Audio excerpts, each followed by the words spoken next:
The grand meeting hall of the Galactic Council fell silent as Council Leader Tejo entered. His long blue robes swept the polished floor as he walked to the center of the circular chamber. 12 representatives from different star systems watched, him with worried eyes. "Fellow council members," Tejo said, his voice clear and strong. "The strange signals continue. For 30 days now we have received these unknown transmissions from the outer system we call Sector 87. The large screen behind him showed a small yellow star with 9 planets circling it. The third planet from the star glowed blue against the darkness of space. Our sensors indicate that the third planet has life," Tejo continued.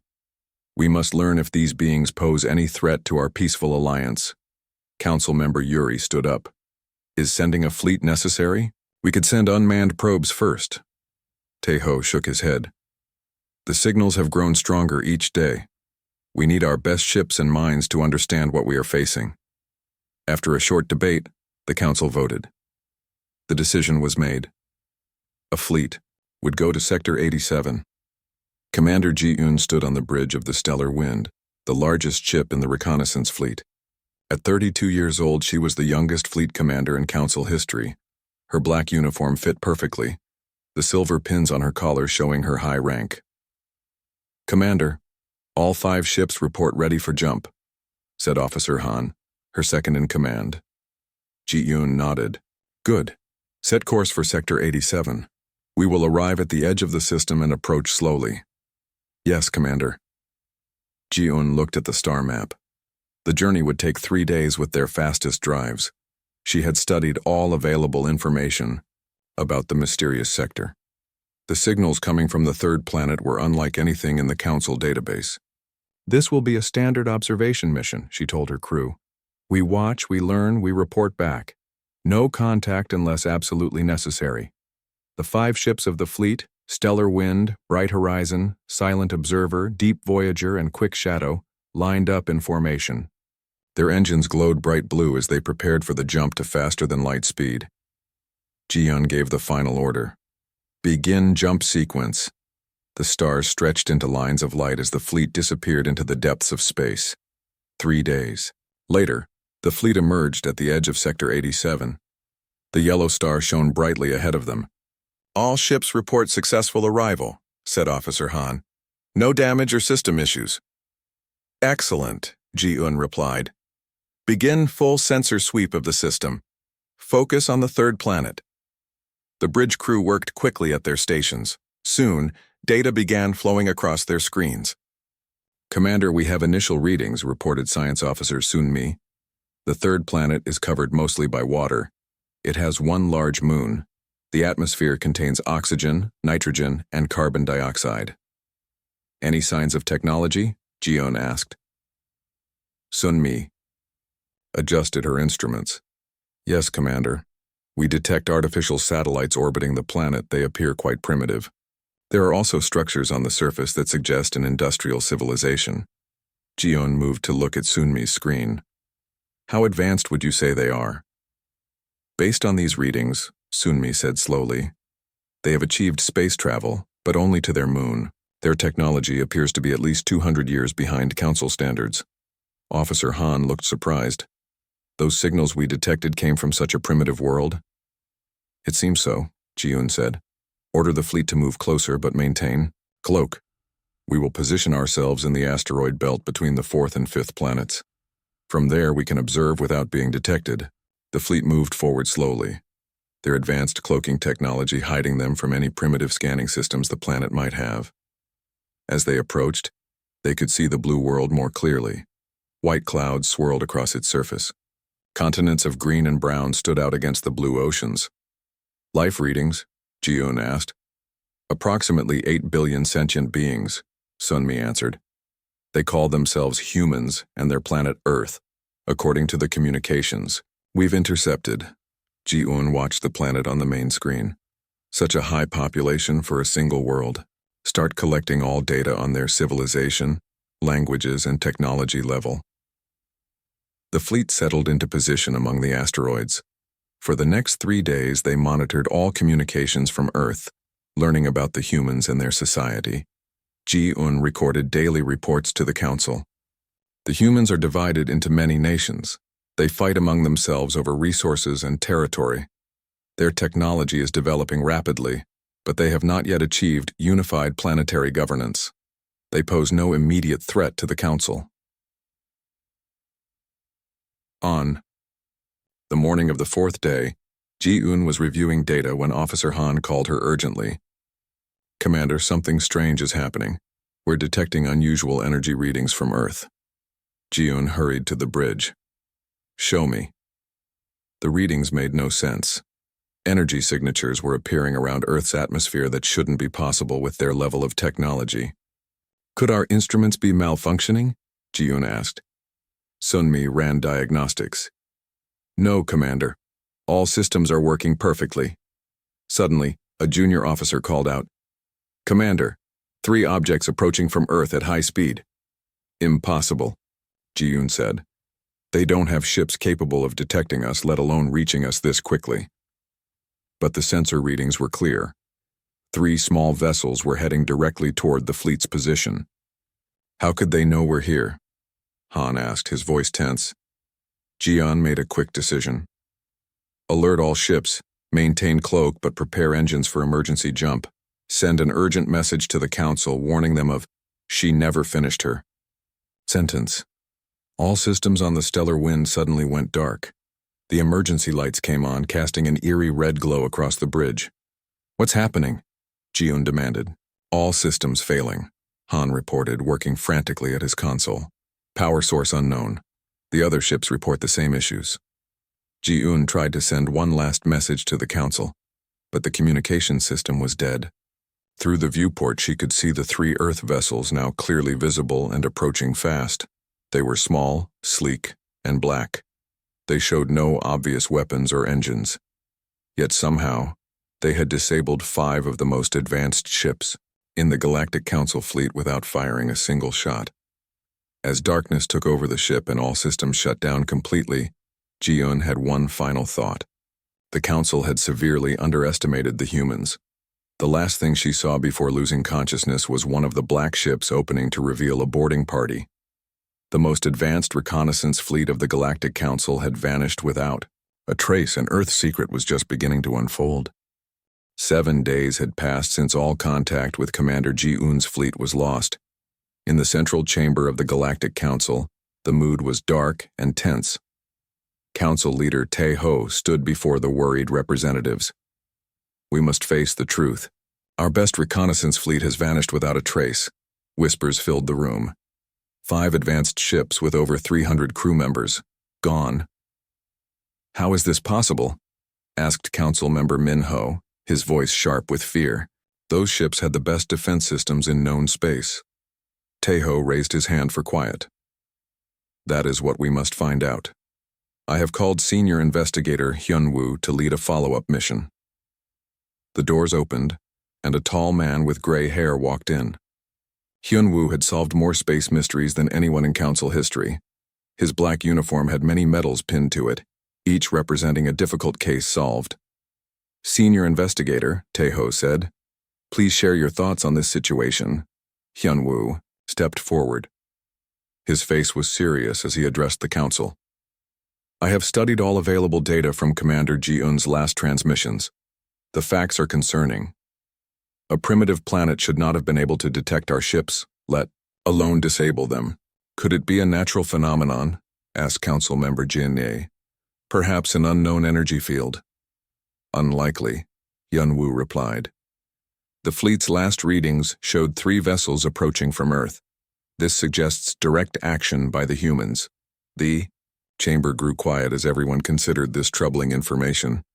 "What do you propose?" Tae-ho asked. "I will take a smaller, faster ship, the Shadow Seeker. With me will be weapons specialist Dae-jung and xenobiologist Sunmi. We will maintain twice the distance that Ji-eun's fleet did. Our mission is observation only. If something happens to us, the Council will know that Earth is more dangerous than it appears." Tae-ho nodded slowly. "Approved. When can you leave?" "Immediately," Hyun-woo answered. The Shadow Seeker was the most advanced stealth ship in the Council fleet. Its black hull absorbed light, making it nearly invisible even without its cloaking technology. The ship was small, designed for speed and stealth rather than combat. Hyunwoo sat in the command chair, reviewing their approach plan. Next to him, Dae-jung checked the ship's defensive systems. "I've added extra shields," Dae-jung said. "If what happened to Ji-yoon's fleet happens to us, we might have a few extra minutes to send a message." Hyunwoo nodded. "Good thinking. Where is Sunmi?" "In the lab," Dae-jung replied. "She's preparing special sensors to analyze whatever disabled the fleet." The journey to Earth took only 2 days in the faster Shadow Seeker. When they arrived at the edge of the Sol system, they immediately activated all stealth systems. "Full stop," Hyunwoo ordered. "Begin long-range scans." The ship hung, motionless in space far beyond the orbit of the 9th planet. Their advanced sensors focused on the small blue world that had somehow made 5 council ships disappear. Sunmi worked at her station, her face lit by the glow of the screens. "I'm detecting the same strange signals that attracted our attention, initially. But there's something else now." "What is it?" Hyunwoo moved to look over her shoulder. Sunmi adjusted her instruments. "Energy patterns surrounding Earth's atmosphere. They're unlike anything in our database." Dae-jung joined them. His eyes widened as he looked at the readings. "These energy signatures, they're similar to our ship shield frequencies." "That's impossible," Hyunwoo said. "Their technology is supposed to be primitive." "Perhaps that's what they want us to think," Dae-jung suggested. The 3 council officers stared at each other as the implications became clear. If humans had technology that could detect and counter council shields, they might not be primitive at all. "We need to get closer," Hyunwoo decided, "but we'll move very slowly. Sunmi, keep scanning for any changes." The Shadow Seeker inched forward through space, its sensors constantly monitoring Earth. From this distance, they could see the planet's artificial satellites and space stations. They looked simple and outdated compared to Council technology. "Their visible space technology matches our reports," Sunmi reported. "Simple satellites, a small space station, primitive propulsion systems." "Yet those energy readings suggest something far more advanced," Hyunwoo mused. "A contradiction." Suddenly, Dae-jung straightened in his chair. "Movement detected. 3 vessels leaving Earth's atmosphere." "Show me," Hyunwoo ordered. The main screen displayed 3 small black ships, similar to those reported in Ji-yoon's final transmission. They were moving directly toward the Shadow Seeker's position. "How can they see us?" Sunmi asked, her voice tight with tension. "We're using our most advanced cloaking technology." "Prepare emergency jump," Hyunwoo ordered. "We need to report this to the council." Dae-jung worked quickly at his station. "Jump engines charging, but those ships are approaching fast. Too fast for their supposed technology level." Hyunwoo opened a communication channel to the council. "This is Senior Investigator Hyunwoo. We have confirmed abnormal technological capabilities on Earth. 3 vessels have detected us despite full stealth mode and are approaching rapidly. Requesting immediate." The message cut off as the ship's lights flickered. One by one, systems began shutting down.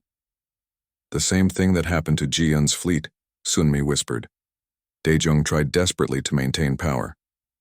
"Some kind of energy pulse is disrupting our systems. I can't stop it." "Send a final transmission," Hyunwoo ordered calmly.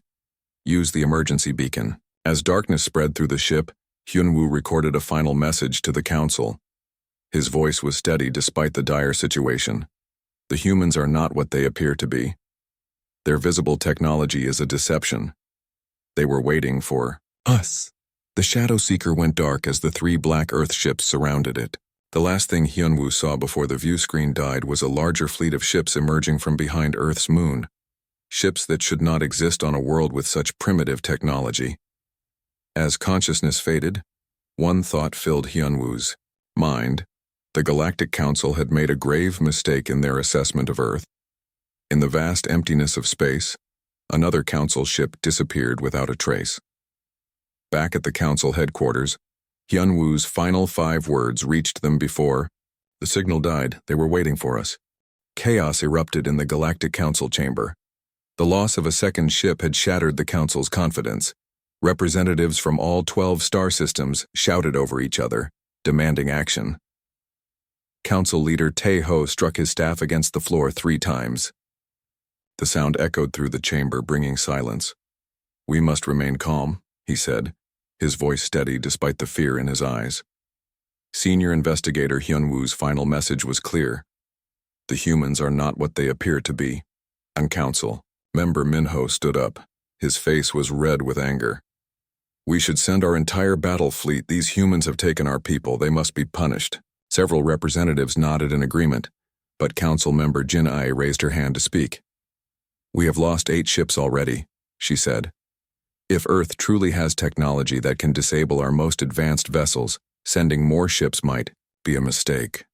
We should try to communicate first." Minho laughed bitterly. "Communicate? With primitives who somehow destroyed our ships? They are clearly hostile." The debate grew heated once more. Some council members wanted war, others caution. Tae-ho listened to all sides, his expression grave. Suddenly, every screen in the chamber lit up at once.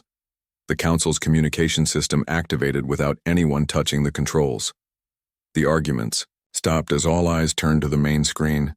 A human face appeared. The man had dark hair and calm eyes.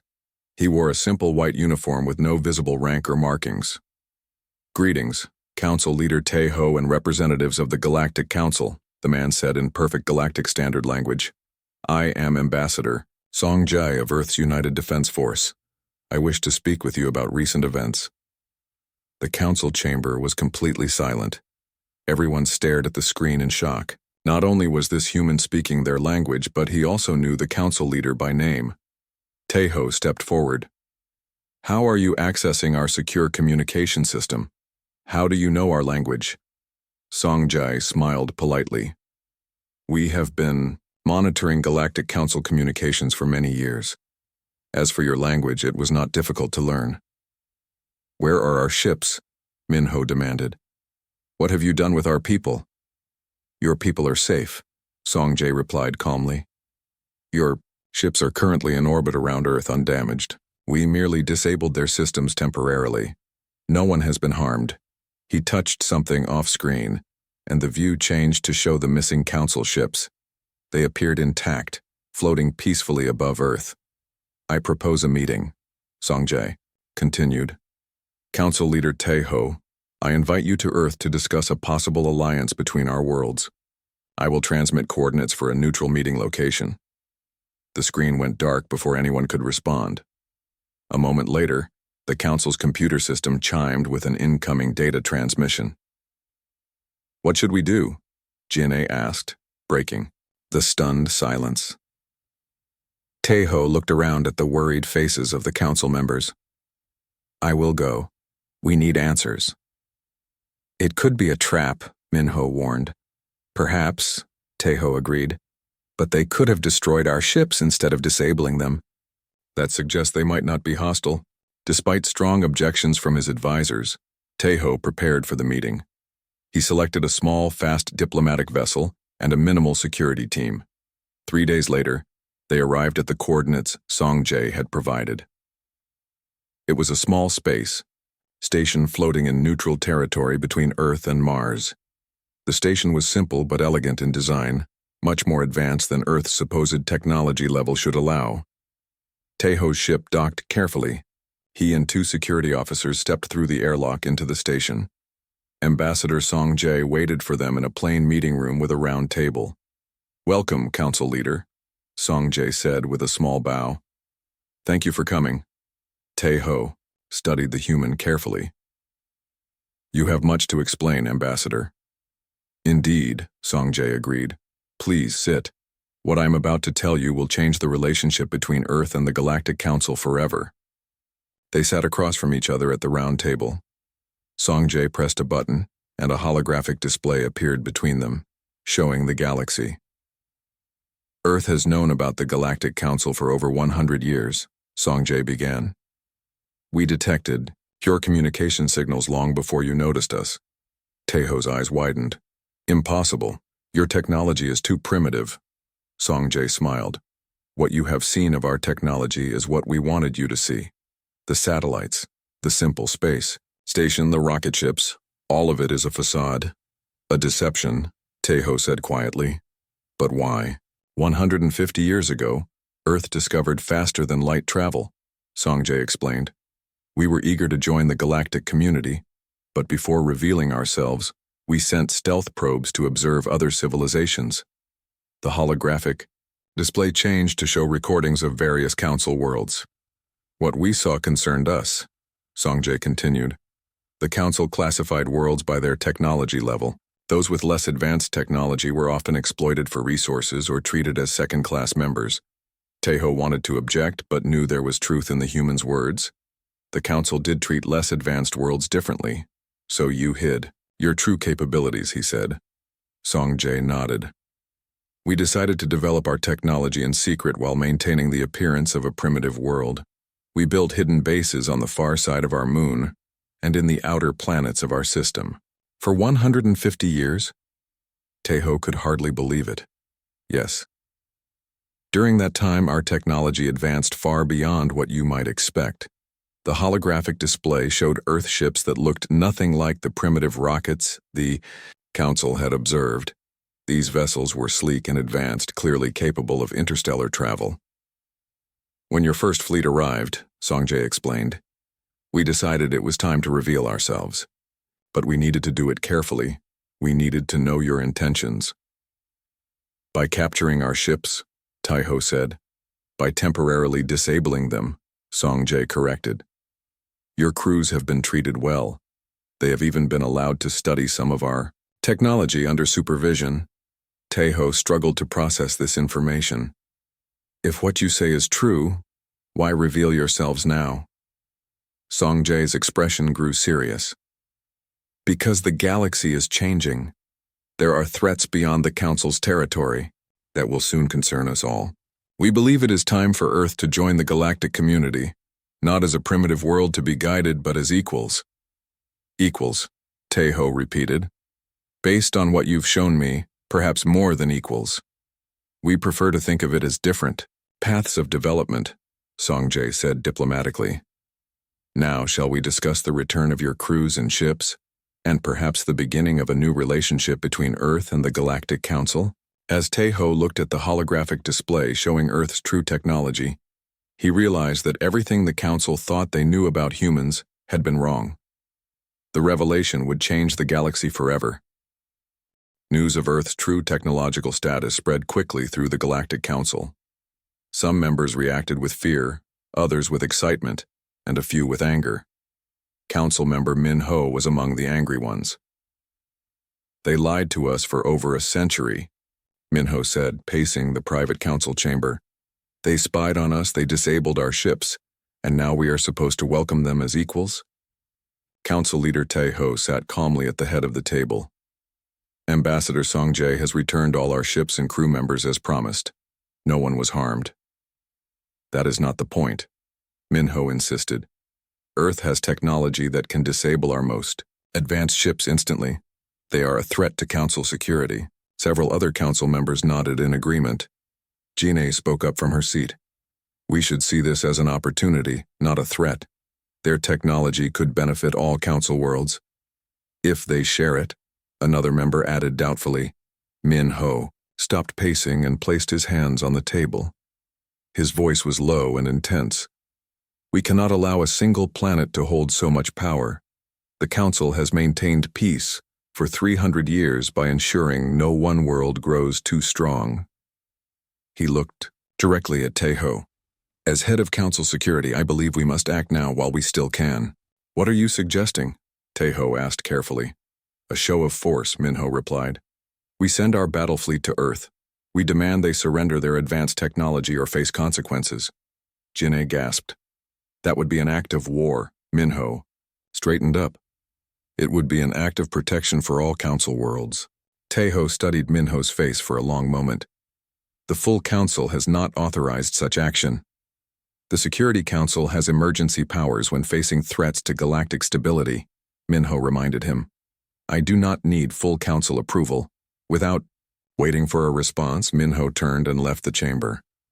The other Council members looked at Taeho with worried expressions. Will you stop him? Jine asked. Taeho sighed heavily. The law is clear. The Security Council does have those powers. I can only hope Ambassador Song Jae understands that Min-ho does not speak for all of us. Later that day, Tae-ho met privately with Ambassador Song Jae in a secure room of the council building. The human appeared relaxed despite the tension surrounding Earth's revelation. "I must warn you," Tae-ho said once they were alone. "Council member Min-ho has ordered the battle fleet to Earth. He sees your technology as a threat to council stability." Song Jae nodded calmly. "We detected the fleet's departure an hour ago.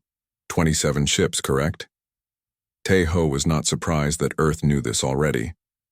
"Yes. I want you to understand that this is not an action approved by the full council." "I understand," Song Jae said, "and I appreciate your warning, but I must be honest with you, council leader. This action will not end well for Min-ho's fleet." "You plan to disable them as you did the others?" "If necessary," Song Jae confirmed. "We will not fire first, but we will defend ourselves." Tae-ho leaned forward. "Tell me honestly, Ambassador. How advanced is Earth truly? I need to understand what we are dealing with." Song Jae was quiet for a moment, considering his answer. "Let me tell you about Earth's history. Our planet has tried to kill us many times. We have survived ice ages, massive volcanic eruptions, asteroid impacts, and plagues. Each time, we adapted and grew stronger." He activated a small device on his wrist, projecting images of Earth's violent natural history. "Humans evolved on what you might call a death world. Our gravity is higher than most inhabited planets. Our weather is extreme. Our plant and animal life evolved complex defense mechanisms. Even our microscopic life forms can be deadly." Tae-ho watched the images with growing understanding. "Your harsh conditions forced rapid technological evolution." "Exactly," Song Jae agreed. "When we discovered your council, we were already developing faster than light travel. By now, we have had 150 years of additional development, entirely focused on survival and defense." "And if Min-ho attacks?" Song Jae's expression was sad but determined. "We will disable his ships without destroying them. We do not wish to harm anyone, but we will not surrender our technology or our independence." 2 days later, Min-ho's battle fleet arrived in Earth's system. 27 warships, the largest force the Council had assembled in a century, moved toward the blue planet in attack formation. Min-ho stood on the bridge of the flagship, the Stellar Fist. He watched Earth grow larger on the view screen. "No sign of defense fleet," his tactical officer reported. "Their orbital stations are minimal, just as our intelligence indicated." Min-ho smiled. "They may have some advanced technology, but they cannot match our military power. Open a channel to their government." The communication officer worked at his console. "Channel open, sir." Min-ho stepped forward. "This is Council Security Leader Min-ho. Your planet has developed restricted technologies in secret. This violates Council law. Surrender your defense systems immediately or face consequences." The screen remained blank for several seconds. Then Ambassador Song Jae's face appeared. "Council Security Leader," he said politely. "We have committed no violation since Earth was never officially under Council jurisdiction. We request that you withdraw your fleet immediately." "Withdraw?" Min-ho laughed. "I have 27 warships aimed at your world. You have no visible defenses. This is not a negotiation." "I understand," Song Jae said calmly. "In that case, please observe." The screen split to show an external view. Min-ho watched in shock as lights began to appear around Earth. Hundreds of ships emerged from hiding, rising from the planet's surface, appearing from behind the moon, and decloaking in orbit. "What is this?" Min-ho demanded. "This is Earth's defense fleet," Song Jae explained. "We have never shown it before today. We had hoped it would not be necessary." Before Min-ho could respond, alarms sounded throughout his ship. The tactical officer called out in panic, "Sir, all weapon systems are powering down. Engine controls are not responding." Similar reports came in from the other ships in the fleet. One by one, every system except life support and basic communication shut down across all 27 vessels. Min-ho stared at the screen in disbelief. His entire battle fleet had been neutralized without a single shot fired. "As you can see," Songjay said quietly, "we could have destroyed your ships. Instead, we have simply disabled them. Your crews are safe. Now shall we discuss peace between Earth and the Council as equals?" Minho had no choice but to agree. The standoff was over, before it had truly begun, and the galaxy would never be the same again. 6 months had passed since the standoff between Earth and the Galactic Council. In a large sunlit hall on Earth's moon, representatives from all 12 council systems gathered for the historic signing ceremony. Council leader Taeho stood beside Ambassador Songjay at the center of the hall. Both wore formal diplomatic attire, Taeho in the blue robes of the council and Songjay in a simple white uniform, with Earth's new symbol, a blue sphere with white wings, on his chest. "Today marks a new beginning," Taeho announced to the gathered dignitaries. "Earth will join the Galactic Council not as a new member but as a founding partner in our reorganized alliance." Polite applause filled the hall. The past 6 months had been filled with difficult negotiations. Many council members had initially feared Earth's advanced technology. Some had wanted restrictions placed on humans. But Earth had been firm. They would join only as full equals with no special limitations. Minho stood at the back of the hall, his face tight with barely controlled anger. He had lost his position as security leader after the failed show of force against Earth. Now he watched as Taeho and Songjay signed the new agreement. "The Earth Council Alliance Treaty is now official," Taeho declared after both had signed. "From this day forward, we share knowledge, resources, and protection." More applause followed, then Songjay stepped forward to speak. "Friends from across the stars," he began, his voice clear and strong. "Earth has watched the galaxy for a long time. We stayed hidden not from fear, but from caution. We wanted to be certain we were joining a community of equals." He gestured to the large windows that looked out over the lunar landscape. In the distance, Earth hung like a blue jewel against the blackness of space. Humans evolved on a world that challenged us at every turn. Our atmosphere, our gravity, our diseases all made survival difficult. This shaped us into problem solvers and inventors. When faced with obstacles, we find ways around, over, or through them. Songjay smiled warmly. "Now we offer this spirit of innovation to our new galactic partners. Beginning today, Earth will share selected technologies with all council worlds." A murmur of excitement spread through the crowd. Songjay continued, "Our medical advances will help cure diseases across the galaxy. Our energy systems will reduce resource conflicts. Our defensive capabilities will protect all Alliance worlds from outside threats." As Songjay spoke, screens around the hall displayed images of the new technologies Earth would share. Medical devices that could heal injuries in minutes. Energy, generators that needed no fuel. Shield systems that could protect entire planets. Taeho watched the reactions of the council representatives. Most showed amazement and excitement. A few, like Minho, still looked suspicious. But none could deny the benefits these technologies would bring. After the ceremony, Taeho found Commander Ji-eun waiting in a quiet corner of the reception hall. She had been promoted after her time on Earth, now serving as the official liaison between the Council and Earth. "Commander, how are you adjusting to your new role?" Taeho asked. Ji-eun smiled. "Very well, Council Leader. The humans have been excellent hosts and partners. They have shown me technology beyond anything I imagined possible." "And you trust them?" Taeho asked quietly. Ji-eun considered the question seriously. "At first I was angry about being captured, but during my time here I came to understand their caution. They showed me historical records of how the Council sometimes treated less advanced worlds." She looked out at Earth through the window. "Humans are different from us in many ways. They think differently. They solve problems differently, but yes, I trust them."